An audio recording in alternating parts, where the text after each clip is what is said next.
wait. Give me a few minutes and I'm going to teach you how to edit your YouTube videos. This video is going to be very practical, but before then I want to show you the list of what we're going to do before we get started. So if you're ready to follow along with me and you have your Premiere Pro installed, if you don't have Premiere Pro on your laptop, don't panic. Just leave a comment in the comment section and I'm going to make another video showing you how to install Premiere Pro on your laptop. Before we get started, these are the list of things we're going to do. The first thing we want to do is organizing your footage. After organizing your footage, you're going to be cutting out boring parts of the video. And after cutting out boring parts in the video, we're going to see how we're going to keep the viewers engaged. And after seeing how we're going to keep the viewers engaged, we're going to go into transitions. And if possible, leave a transition pack for you if you want it. It might interest you to know that most of the transitions I use are custom made with After Effects. If you want to learn how to create them, let me know in the comment section. I'm going to do a separate video teaching you guys how to do those transitions. The next thing we're going to do is adding text. There are two ways to do this. Either we do it with After Effects or we do it with Premiere Pro. If you want to learn the After Effects part of motion graphics, let me know. I'm going to do another video teaching you guys how to get it done. After adding text, we're going to go for B-roll and sound effects. And after B-rolls and sound effects, we're going to do basic color correction. I would love to do the advanced color correction, but that will require me to shoot this with C-Log. For the purpose of this tutorial, I'm not shooting this video with C-Log, so it will be easy to color grade. And the next thing we're going to do after color grade is going to be sound cleanup. And after sound cleanup, the next thing we're going to do is export setting. I'm going to show you the export settings for 4K, 1080p, and possibly 2K. So basically, we'll just do 4K and 1080p. So sit back, relax, grab your laptop, grab your PC, and follow along as we do this. Let's dive in. Okay, so the first thing we want to do is to import our clips. There are two ways you can get this done. One is to come here to File and then Import. There's a shortcut for this. The shortcut is Ctrl I. We click this, it takes us to our file, and we're going to look for the file that we're looking for. Or you can just use the shortcut Ctrl I and then it pops up the same thing. And then there's another way where you can just go to the folder where you have the files. You can go to the folder where you have the files and you just drag it. Now we're gonna have these two files. There are two files here. One is the main file, one is the outro. So I'm gonna just drag it to the project tab, and then I'll just leave it there. Then we have our file.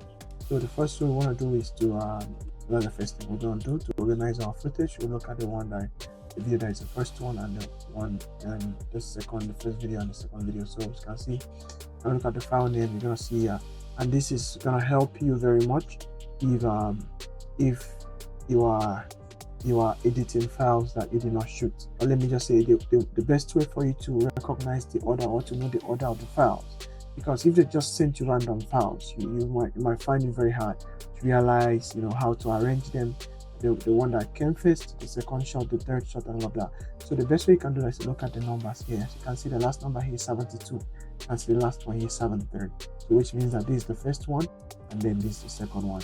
So basically, this is the main video, and then this is the outro. So that's how the arrangement is done. So apart from that, the next thing is cutting out boring parts. So what this basically means is that all the parts where I'm probably looking at my screen or trying to get something done, probably I've not started yet, probably I'm just testing the camera, you're gonna just have to cut it off. I have to increase this to full so that we're gonna see the full quality of what we're doing. So we're gonna look at the boring parts, the parts where I was just busy without saying anything or looking at my screen, at the outline. Then we'll just cut it off. So we're going to begin that.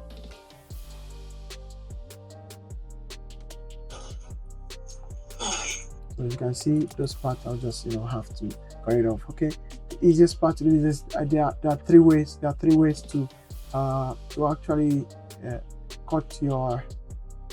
Two ways actually. There are two ways to actually cut the clips. You can use the razor tool here, which we have here. You have the razor tool here. You can just point where you want to clip, or you just cut it and then you cut it here and you're done.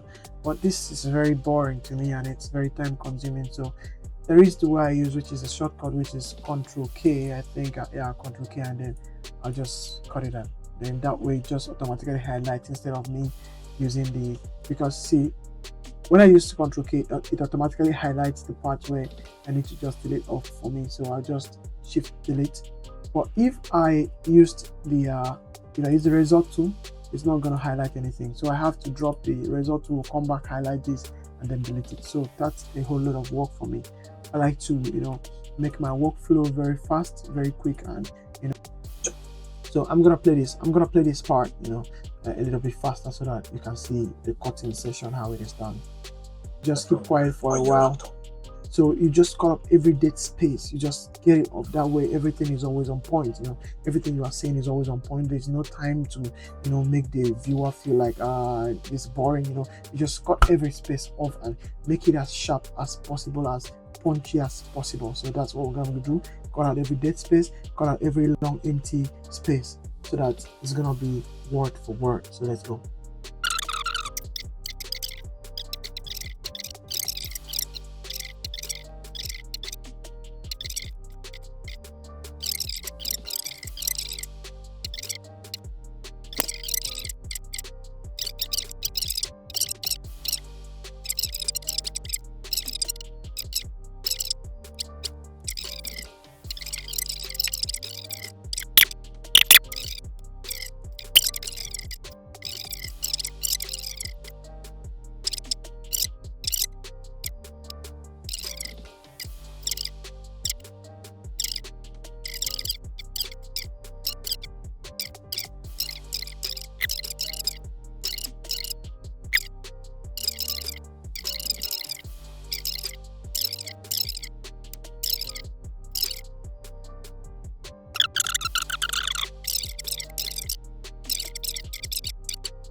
So after we're done cutting, I'm gonna go to where we and that's why you need to be observant when you're cutting, so that you can actually spot where you want to put your animations, or where you want to put your transitions, or whatever b-roll that you have. It's gonna be a mix of using transition, adding text, and b-roll. So we don't really need sound effects here. So I'm gonna go to where we were talking about Premiere Pro. So this is going to be very practical, but before then I want to share a list of what we're going to do before we get started. So if you're ready to follow along with me, and you have your Premiere Pro installed, and you have your Premiere Pro installed. So here I'm going to bring that Premiere Pro. I'm going to bring the Premiere Pro icon here. Get it down to a reasonable size.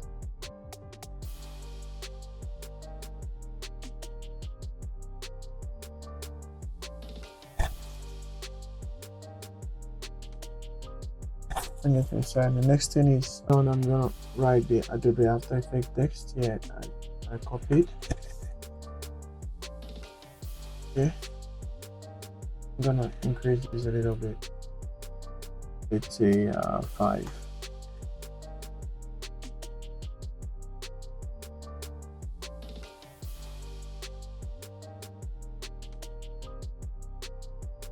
I'll go with 4.5. The next thing I want to do is there is an effect that I have, a preset transition that I have, this Kyla Hollandia preset, Holland presets. It's crazy. I don't really like it. So that's what I'm gonna use for this the transition I'm gonna use for this guy. So I'm gonna use right plus left. I'm gonna mark both of them.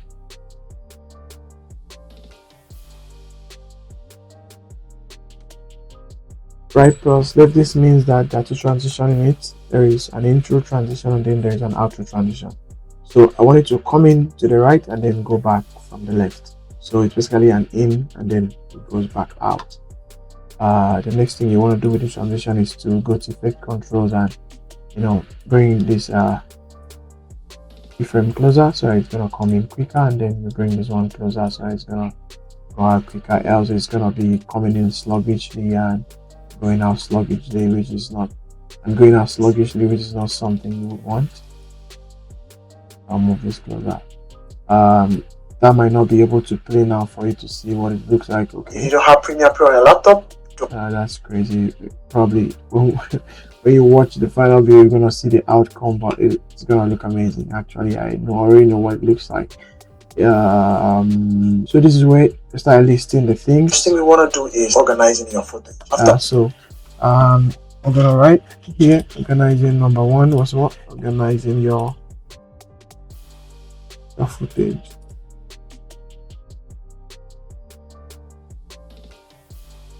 I'm gonna paste it here. We don't want to use it like this because it's definitely conflicting with the background. So what we want to do is give it a background, white background, and then change the fill to black. The next thing we want to do is to increase the border of the background so that it's going to leave a little room for the text. And then we're going to bevel the edges. The next thing we want to do is to reduce the size. We have about nine of these, so we need space to keep it. So the next thing we're going to do is to drag this to the end and then duplicate this 9 times. So I'm going to hasten this process so that this video is not going to be too long. So I'm going to play this cutting out boring parts. So if I copy that and then I come here, so when I play this is organizing your footage. After organizing your footage, we're gonna be so this one starts exactly where you have where I'm talking about, you know, the cutting out of the boring part. So that's what you do to the rest of the 9 files. So I just want to explain what I'm going to be doing so that I'm going to fast forward. I don't want the video to be too long, so I'm going to duplicate this 9 times.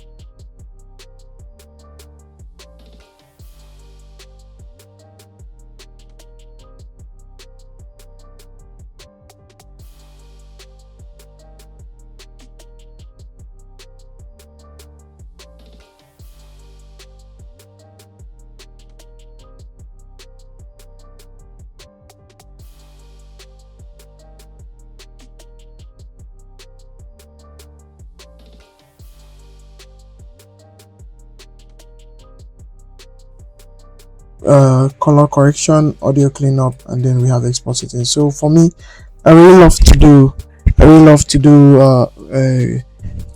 audio cleanup before I do color correction, and then finally export settings. So what we're gonna do for the audio is that the audio is not too bad. Let's play it. Teach you how to edit your YouTube videos. This video is gonna be it's just a windy sound. It has a windy sound to it. So what we're gonna do is to come to effect and look for the noise,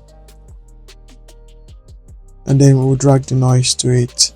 You might not really very practical, but before then I think it hasn't entered yet, so we're gonna drag it again. Okay, so now that it has entered, you see that the FX turns pink instead of being black. So how do you know that has worked? If we come to effect controls, we come to the noise and click edit. If you click edit, if I do output noise only, it's gonna be very practical.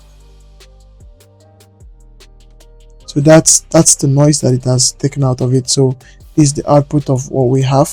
It's gonna be very practical, but before then I want to show you the list of what we're gonna do before we get started. That sounds perfect to me.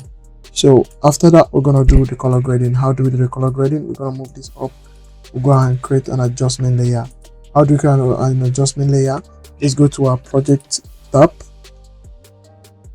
When we go to our project tab, an empty space, we'll see new item, and then we click on new item, and then we see adjustment layer. That's how you create the adjustment layer. Once you create the adjustment layer, you drag it to the timeline and then extend it to the end. While we're using adjustment layer, you know, our clip is being cut into pieces, so we can't color grade them one by one. So it's easy to just put an adjustment layer on top of it, and then we color grade the adjustment layer for it to stretch along the whole clip. So what we have to do is change this panel to the color panel so that we can have the lumetric color tab, which has just popped out right now. We click on the adjustment layer and then we come to color correction. First thing I want to touch is the contrast. I'm going to boost the contrast a little bit, and the next thing is going to be the shadows. Why I like touching the shadows is that it pops out my skin tone. So the more I touch I'm gonna put this to full so that we'll see what we're doing. So if I remove the shadows, you see my skin tones become very soft, but if I bring it in, it adds a lot of detail to my skin tone. So the next thing I want to touch is to bring down the highlights a little bit. I'm gonna bring down the highlights a little bit, and then the next thing I want to do a little bit blacks, not much, just a little of black. Reduce the blacks a little bit, and then the next thing I love to do is to come here to the creative part, boost the vibrance and a little bit of sharpen. If I want to do something a little bit crazy, since I have blue here, I'm gonna pop up my blue a little bit, come to curves, create a node here, and then take this up a little bit, and then that's that for that. I'm gonna duplicate the adjustment layer. It looks dark a little bit, so I'm gonna come back here and take up my whites a little bit, not much, but just a little bit. Let's play that again. This video is gonna be very proud. So if I off this and put it back on, you see the difference of what we've done. So we just have to duplicate. Remember how to duplicate. So I just have to duplicate. Remember how to duplicate. This is the outro. You just bring the adjustment layer, hold down your alternate, and then leave the left click before you leave the alternate, and you have a duplicate, and there you go. So let's bring in the tutorial so that we can fix it up, patch it up, and then go to the export settings. When everything is done, the next thing is gonna be export. So this is simple. There are two ways this can be done. Come to file, and then you go to export. Then there is a shortcut. You see media, export media, you see shortcut. The shortcut is Ctrl M. So if I do Ctrl+M, this takes me to the export page. So I'm gonna change this from mp3 to h.264, and then from the custom, I'm gonna change this to 4K. If I want 4K, that's what I'm gonna pick. But if I want 1080p, this is what you're gonna use. If you are looking for 1080p, this is what you're gonna use. Match source with adaptive high bit rate. But for my own, I'm gonna export 4K. So once you set this to 4K, you're just gonna hit export, and that's all. So thank you guys, we've come to the end of this session. If you like this video, don't forget to like, share, and subscribe. It goes a long way to support what we do. Thank you very much. Don't forget to subscribe once again. Peace out for now.